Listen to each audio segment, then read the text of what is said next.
Welcome to the Wear Wag Repeat Podcast. I'm Tori Mystic, here with my dog Lucy. Together, we're interviewing cool, creative women entrepreneurs whose work is inspired by their dogs. Do you dream of working alongside your dog? Then sit, stay, and listen to the latest episode. On this episode, you'll learn about the diverse background that led this woman to create a dog accessories boutique.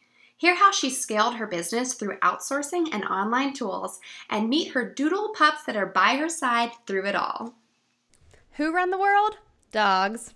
Inspired by owner Jeannie North's two doodles, Ripley Rue is a girl-owned dog accessories boutique with a loud and colorful personality. All products are handcrafted in the U.S. by the R&R team and other talented makers nationwide. Hey, Jeannie. Hi, Tori. How are you? I'm doing fantastic. Thanks for having me. Yeah, I'm so excited, and I just love your whole personality of your brand and everything, and I can't wait to learn all about it. Yay. So how did you get started with Ripley Rue? Tell us about like the kinds of products that you carry and how you even came up with the idea. Sure. So originally my main product was bandanas. But I wanted to learn how to sew a couple years ago. That was like one of those trades I never learned how to do. You know, my parents did. And so it was something I wanted to learn to do. I was actually in the midst of a design agency with my husband. We were doing that. And I wanted a little break time for me. So I have a tendency to pick up new hobbies all the time. So that was one. I was like, I'm going to get a sewing machine. So let's start doing that. And my dad actually taught me how to sew. Oh, that's pretty cool. I didn't even know where to begin. Why does your dad know how to sew? Well, he's a Harley guy. Uh-huh. And he has like the vest with the patches on it, you know. So he always sews like a new patch on whenever he gets that. So that's how he knew how to sew. My mom knew how to sew, but she just didn't have the patience anymore to teach me. So, and she, you know, when you get old, your eyes get kind of hard to see and stuff. So, That's so cool. Yeah, I love telling that story though, that my dad taught me to sew. But anyways, I started sewing dog bandanas because that was probably the easiest thing for me to start with. And I had dogs. So, it was quick and easy accessory for me to start with. Yeah. So the bandanas that you started with were just kind of regular triangles, nothing fancy like what you're doing now, really. No, and they've progressed a lot. And I actually originally started with twill straps. That was kind of like my signature, I guess you could say, move on the bandana, my rendition of the bandana. Mm-hmm. And I actually did that because I didn't know how to sew the long panels of a bandana, and I wasn't doing just like a classic bandana. I was doing kind of just a square and then with the straps on it. So that's kind of evolved from there. And then I have fluffy dogs, so I didn't like how some bandanas tied in the back, and that was kind of a quick and easy closure for me to do. So you just attach like ribbons to the ends basically at the time. Basically. Yeah. Yep. Very cool. So you started with bandanas, and then what was like the next product that you decided to expand into? Yeah, bows. Oh, okay. Were the next one because we had all these fabric scraps.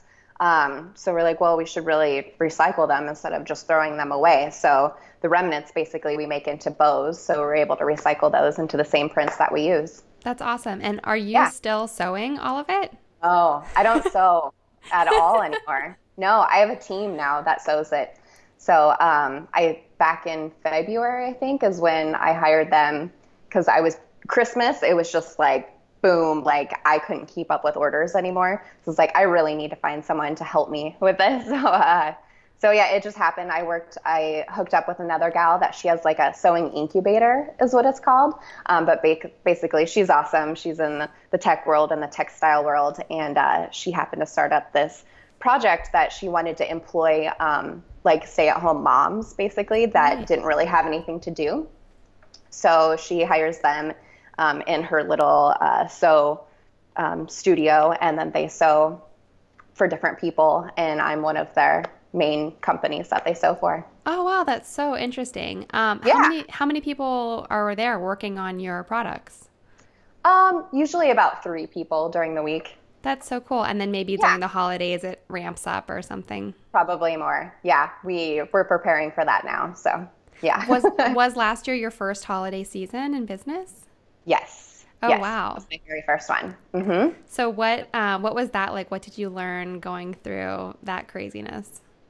Probably just to prep a little bit more instead of, most of our orders are made to order basically, and they already take a long time, even with a team, just because we don't get to prep everything before, but now we're just kind of starting to prep and me getting the designs. So I design everything still, and then I send it down to them, all the text or the textile specs, and they do that. So we're just preparing a little bit more, but really, I don't know if you can for Christmas, you just don't know how it's going to go. So, right. But you've had like a little bit of time, maybe you know what patterns people lean towards or yes, like there are prominent products that people like more of, so keep more stock of that. You guys do a lot of personalization, right?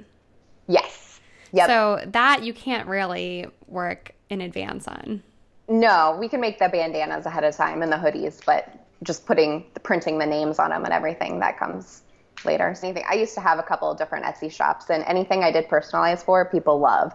But my personalized bandanas are probably the most popular for sure. And I just came out with the hoodies just like a month or two ago. So those are just starting to kind of get more following. Very cool. So, okay, so I'm interested that you had Etsy shops before. Tell us like what all have you done? You seem to have an interesting background. So what did you do before you were a dog mompreneur?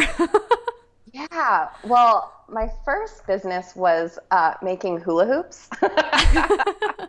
I was a designer hula hoop maker. I used to live in California, just south of San Francisco, in Pacifica. It was like a beach town. And I started making hula hoops because it was kind of a trend then, but we just like to go to the beach and hula hoop, which sounds really cheesy. But yeah, I would sell those on Etsy. I've also had a design and print store on there where I do anniversary prints for people with their photo and their lyrics and like to their first song and overlay that and things like that. So design stuff. And then my husband and I, like I said, we had a design agency where we did web development and graphic design too. Oh, very cool. Yeah, so you have a very distinctive visual identity for Ripley and Rue, I think. It's like really bright and colorful. So did your husband and you kind of do that all together? Did you do it all on your own? What was the inspiration? Because it's like a rainbow explosion and it's so fun. Good. Yeah, that's my goal, to always be very bright and colorful. So you can make the distinction between me and another shop, because there's so many shops now. Yes. Like when I started, maybe there was only a handful and now there's tons. So yeah, I definitely want my brand to stand out. But no, I worked on all of that myself. My husband, whenever I get this idea, he's like, all right, you go for it. Yeah, I love your logo and everything. It's really cool. Thank you. Thanks. And then have I spotted, I'm not sure, maybe this is wrong, but do you have a mobile boutique? Yes. Yeah, that was my big idea for this summer. It's called a mobile patique. Of course. Yeah, fun. But yeah, I ended up getting a trailer this summer, and then we got it wrapped, and that's what I take to events with me. I wanted to go to cities kind of around, but we're going to have to wait till next year because it was just too busy for the online side for me to get out more. So. Yeah, that's a big undertaking. So is it like a little van that you can drive, or is it a trailer? What is it? Yeah, it's a cargo trailer. Okay. So pretty much decked it out, and it has an awning on it, and then you can open it up, and that has like shelving and hangers and all that, and then I bring racks in front of it too. So it's kind of a fun shopping experience. Yeah, it's so fun, and especially because you have stuff for dogs and for dog moms. So I do, yeah. What kind of events have you been taking the mobile patique to?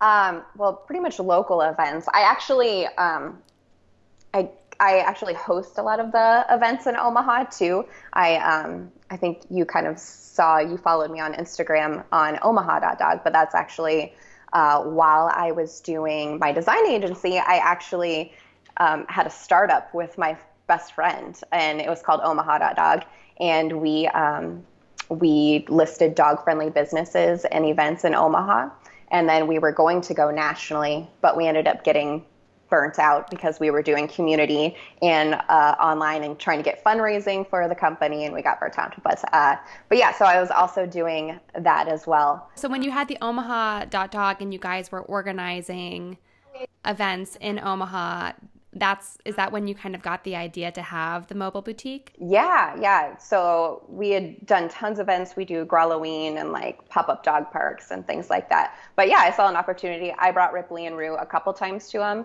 And it was just kind of a hassle to bring all of your stuff and pop up the table and bring all of your product every time. So then it was helpful just to have the trailer. One of my best friends has a mobile fashion boutique here. And hers is an actual like truck.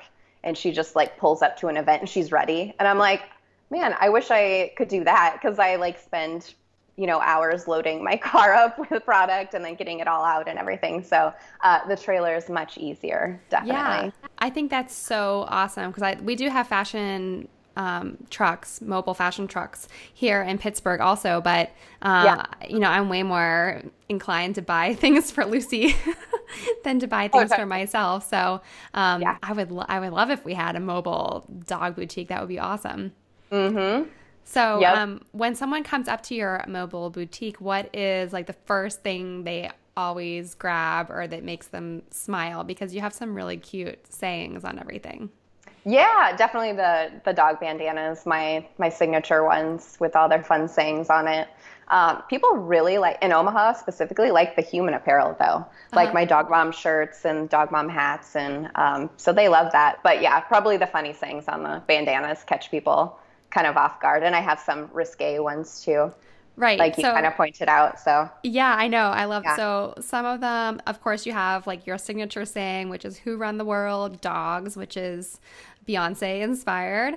Dog mom AF, and then throw the effing ball, but it's spelled out, but I don't want my podcast to be labeled as explicit, so we'll just abbreviate it. So those are like kind of edgy sayings to put on your dog bandana or to wear out. So do you think people like kind of the more fun, edgy sayings rather than there's a lot of stuff that's very heartfelt, but it's maybe like not as edgy as like a young dog mom really wants to wear? Right. Yeah, I think with all of those products, especially you didn't say that. I don't have the Dog Mom AF one. I have an AF line. I have an AF line though. Oh, okay. The handsome AF and maybe that's what I saw. Yeah. Yes. And that did great. No one else was doing the AF line for dogs yet when I started, and it was a huge hit. But also I can't have kids, my dog is allergic was huge. These products like catch people off guard, and you always have like a conversation piece with them. So I think that's what people like. And then also for the gram, for Instagram. Oh, yeah. There's this card that I saw. I love looking at like little cards at little gift shops and things like that. And there's this one that I made my sister buy because I had like buyer's remorse as soon as I left the store. And it said, "I'm thinking of having a child, but I'm not sure which breed is best for my apartment." And that totally reminds me of your shirt. Yep. People would like, my husband and I don't have kids. We have our 2 dogs. So people would always ask us, when are you having kids? I'm like, yeah, probably not. And so that's where that shirt was inspired from. Yeah. Well, I'm sure there's a lot of people that can relate. Yes, definitely. Yeah. So you seem to be like really up for new experiences with the dogs and taking chances and things like that. Have you guys gone on any fun trips or done any adventures with Ripley and Rue that really stand out as being awesome? We haven't taken too many. Well, actually, I take this back. We did take a cross-country trip with them when Ripley was young, and we went to California because that's where my husband's family is. But he lives just south of Tahoe. But anyways, it was a very long drive during Christmas, and thank goodness we're going there this year, but we're not driving. That's like a 24-hour drive. But anyway, so one year we went, and this was 2 years ago, and we actually got stuck on on Donner's Pass, which, the story of the Donner. But we got stuck up there for 8 hours, and it was funny because like we had like no food or anything. We're like, oh no, the dogs. But anyways, it was fun. yeah, they were like freaking out in the car. They're like, okay, it's time to leave. It's time to leave. But besides that, no, I think when we first had Rue, we went up to Colorado, and I had heard Colorado was a really dog-friendly place. And we happened to go hiking, and then we went to Pearl Street, which is like a shopping place down there. But people said that it was super dog-friendly, but it ended up being, you couldn't even have your dog on this area of like a little brick shopping area, and it was like a $200 fee or something like that. So that's kind of where I got the inspiration for Omaha Dog, and I was searching for dog-friendly places and where to take her on a patio and stuff, and I couldn't find anything. There wasn't any good resources or anything like that. But so that's where the inspiration for the dog. Oh, what a great idea. So what are some of the best places that you have discovered in Omaha that that you put on the site back when you were doing it? Yeah, well, I think people are always interested in patios first and foremost. And I think with a lot of cities, they go through the legal issue of the health department and things like that. And Omaha just went through a huge transition of that. So we went from having like hundreds of dog-friendly patios to only a few, because now they have to have a permit and go. So we had a huge thing about that. But yeah, most like shopping places, boutiques and things like that you can bring your dog into, which is pretty cool. And we're supposed to be getting a couple indoor dog parks soon. And, that'd be very cool. Yeah, totally. So do you often take out both dogs with you when you're running errands and shopping, or can you only handle one? I usually just take one. And I heard it's good for them to have alone time, Probably. Like special time. But yeah. Special time with mommy. Yeah, unless my husband's with me now. We just take the one. Is there one who gets to come more often? Because what other ages? Tell us about Ripley and Rue. Yeah, so Rue is 3, and she's a golden doodle. And then Ripley is 2, and she's an Aussie doodle. They make life interesting. How did you choose to get those breeds? Well, it's funny because I never wanted a dog in my adult life. I had a dog growing up, and I loved that dog. But my husband wanted the dog as soon as we got a house. And I was like, yeah, I'm like good with our cat. I don't think we need a dog. And so every day he'd ask me, he's like, did you see a dog today? And I was like, no, I didn't. And that was the way from him to like subliminally say we need to get a dog. But anyways, I ended up seeing a friend of mine had a golden doodle. And I just thought it was probably the cutest dog I had ever seen. So I was like, okay, let's get this one. Yeah, because they're like little Muppets. They're so cute. Are.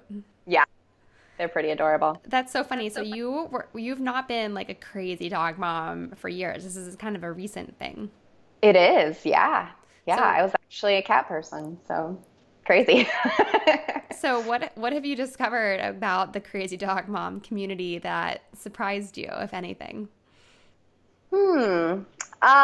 I guess I probably more surprised myself how much I really, care about my dogs. Like, it actually gives me anxiety to leave them with someone else or be away from them for a certain amount of time, which sounds crazy, but I think to a dog mom, they can relate. So I can totally relate. Yeah. I mean, I work from home, and I guess you do too, right? Yep. Yeah. Yeah. So you're with them like all the time, and you guys spend just hours together, and it's just nice to have their company. Totally. Yep. I couldn't imagine the workday without them. So do you guys have like a daily routine that the dogs make you stick to? We definitely go on our daily walk, and that's good for me, especially when you're working from home. You kind of get like stuck in that working, and maybe sometimes you don't leave your pajamas, So that really helps me get up for a routine to go take them for a walk. Other than that, no. I mean, we hang out in the backyard for a little bit too, take breaks. We don't have like daycare or anything like that. But, yeah. Well, at 5 p.m. exactly, every single day, Lucy comes to me to get her dinner. She knows exactly when it's 5 p.m. Oh, okay. So really? Yeah. So if I'm doing, no matter what I'm doing, she is on it. That's good. I feel like they think it's 5 probably like 4 times a day. So they'll go over to their bowl. They're like, is it time? I'm like, no, it's not. Still have to wait. Yeah. So day in and day out, what kind of work are you doing to keep Ripley and Rue up and running? Are you like coming up with new sayings or new products, or is it a lot of technical stuff like keeping the website up and running? What's the majority of your time spent on? Yeah, all of that. All of that. like I said, I don't sew anymore, but just because I don't sew doesn't mean there's a lot to do. There's so much to do. I basically do all my admin, my accounting, of course, the designs, and that's just kind of comes whenever I have time. I love to come up with new designs all the time, but then I also ship all the orders and I print on them, and customer service and talking with our customers. And Instagram is, you wouldn't think Instagram would take a long time, but it actually takes up a good chunk of my day, posting stories and communicating with people. So but pretty much all that. I need an assistant for sure. One that doesn't have 4 legs. Yeah. So when you're spending time on Instagram, you mentioned stories. Like, what kind of stuff do you post on stories that seems to get a great reaction from people? I like to show me working, me doing the designs and creating and things like that. I think people enjoy seeing where the product comes from, and I think they relate to me more too. I try to show a Ripley and Rue and I sometimes too, so they can see who the women are behind the company. But I guess I don't have a set story. I just kind of do what I feel people would want to see, Yeah, just play around and have fun with it. Yeah. Because your brand's all about having fun, so totally. Makes sense. It's what we do all the time.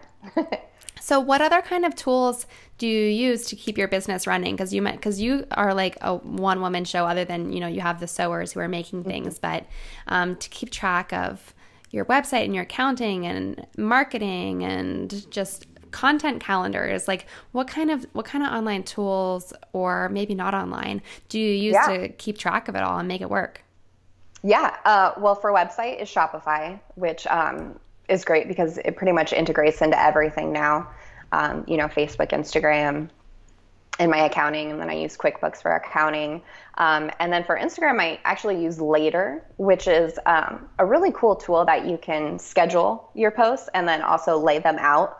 So if you wanted to arrange them to see how to make a pretty feed, then you can schedule and lay out your posts like that. So I really enjoy that tool.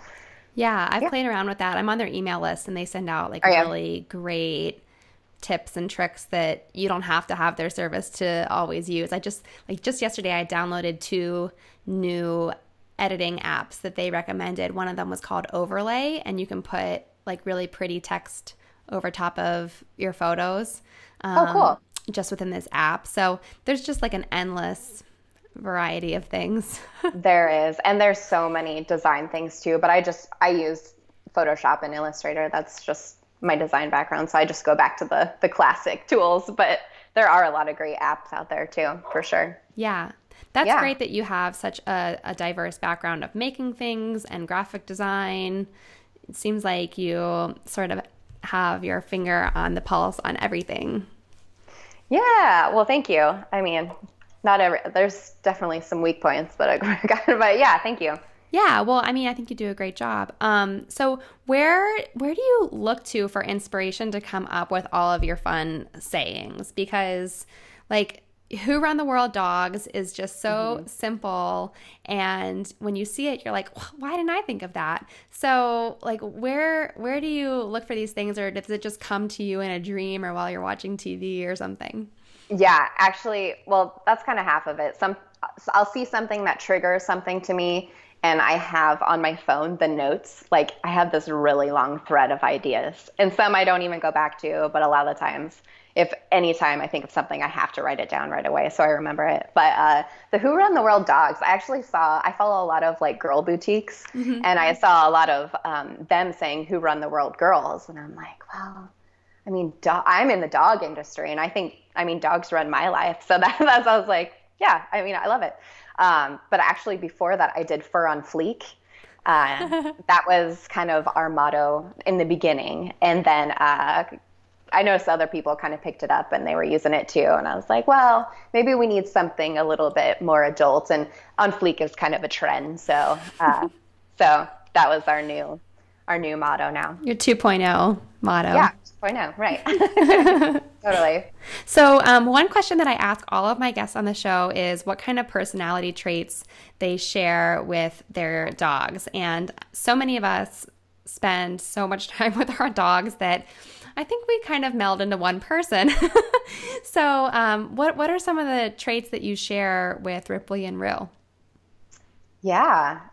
Well, I think we all like to nap a lot. So now they're just napping right here. Actually, no, I'm not a napper at all. And I actually think it's like the worst thing I could do is nap, because that's wasting my day, Mm-hmm. But yeah, I think we like to get out and exercise a lot.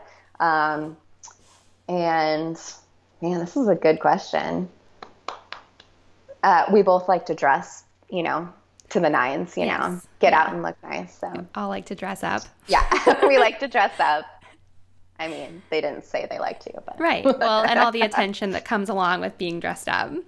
Right. Exactly. That's the best part. Yep.